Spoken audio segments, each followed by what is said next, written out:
नमस्कारम सद्गुरु। Corona virus की वजह से चीन और अब दुनिया भर के देशों में जैसे हालात हैं, इसकी वजह से चीन में बहुत तनाव है और जिस तरह दूसरे देशों में भी चीनियों के साथ बहुत भेदभाव हुआ है, तो क्या आप इन हालातों में चीनी लोगों को कुछ सलाह दे सकते हैं? धन्यवाद। वैसे ये एक दुर्भाग्यपूर्ण हकीकत है, लेकिन ये बार बार हो रहा है। 2003 में सार्स था, 2012 में मेर्स था, अब कोरोना है। नए नाम हैं, लेकिन एक ही खतरा है। ज्यादातर सब एक ही स्रोतों से आ रहे हैं।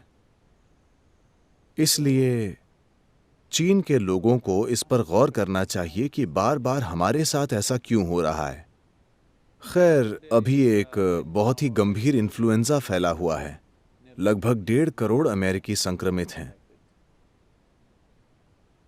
लेकिन लोग इसे लेकर उतने उत्सुक नहीं हैं क्योंकि ये उतनी रफ्तार से नहीं मार रहा है। बहुत बूढ़े लोग, बच्चे कभी कभी मर सकते हैं, लेकिन ये उस तरह नहीं मार रहा है। क्या वजह है कि ये इस तरह से मार रहा है? जो मैं लोगों से सुनता हूं, मैं कोई जीवाणु या वायरस वैज्ञानिक ऐसा कुछ नहीं हूं, लेकिन मैं जो सुन रहा हूं Because it's so new to the human system. कि वो इसलिए है क्योंकि ये वायरस मानव प्रणाली के लिए बहुत नया है। ये दूसरे स्तनधारियों, जंगली जानवरों से आ रहा है, जो दुर्भाग्य से चीन के कुछ हिस्सों में भोजन के रूप में खाए जा रहे हैं, जिससे ये बार बार पैदा हो रहा है। तो इन जंगली जानवरों में कुछ चीजें जैसे वायरस और बैक्टीरिया होते हैं जिन्हें संभालने के लिए हम सक्षम नहीं हैं। हम सभी में ये चीजें होती हैं, लेकिन हमारा शरीर उसे संभालने के लिए सक्षम होता है। मगर इन जानवरों में जो है उसे हम संभाल नहीं पा रहे हैं क्योंकि ये हमारी प्रणाली के लिए बहुत नया है। हमारी प्रणाली में उसे संभालने के लिए जरूरी एंटीबॉडी नहीं है। इसके साथ साथ ये एक सांस्कृतिक मुद्दा है जिसे चीन के लोगों को दीर्घकालिक रूप से देखना चाहिए। चीनी सरकार, जहां तक मैं देख सकता हूं, युद्ध स्तर पर इसे संभाल रही है। इससे ज्यादा कोई कुछ नहीं कर सकता, जहां तक मैं देख सकता हूं, जब मैं उनके उठाए गए कदमों को देखता हूं। लेकिन वो इसे काबू नहीं कर पाएंगे क्योंकि लोग घूमेंगे। अगर मैं कहूं खांसी मत कीजिए तो आप खांसेंगे। लोग ऐसे ही करते हैं।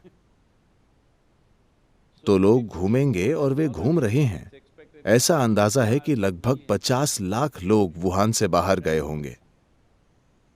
तो वे सब कहां चले गए? क्या आप यहां हैं?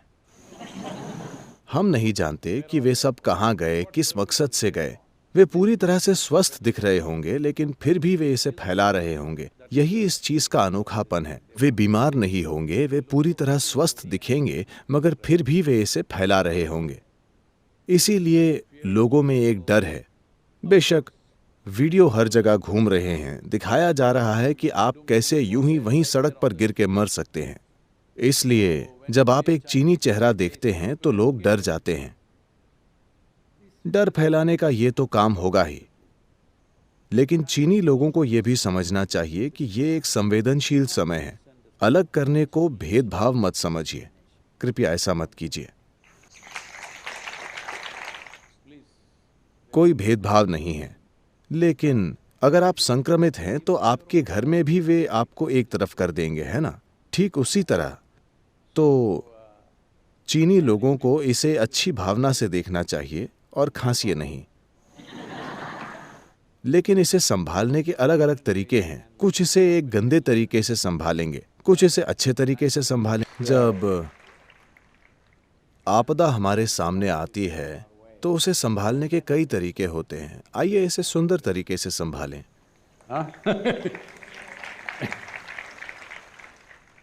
कुछ न कुछ आता रहता है। वायरस आएगा, ये आएगा, वो आएगा, लेकिन हम उसे कैसे संभालते हैं ये हमारे ऊपर निर्भर करता है। तो उम्मीद है कि हम इसे भी संभाल लेंगे। लेकिन जो भी हो, इसे सुंदर तरीके से करें। अगर कोई संक्रमित है तो उन्हें अलग तो करना होगा, लेकिन करुणा जरूरी है, भेदभाव नहीं। ठीक है?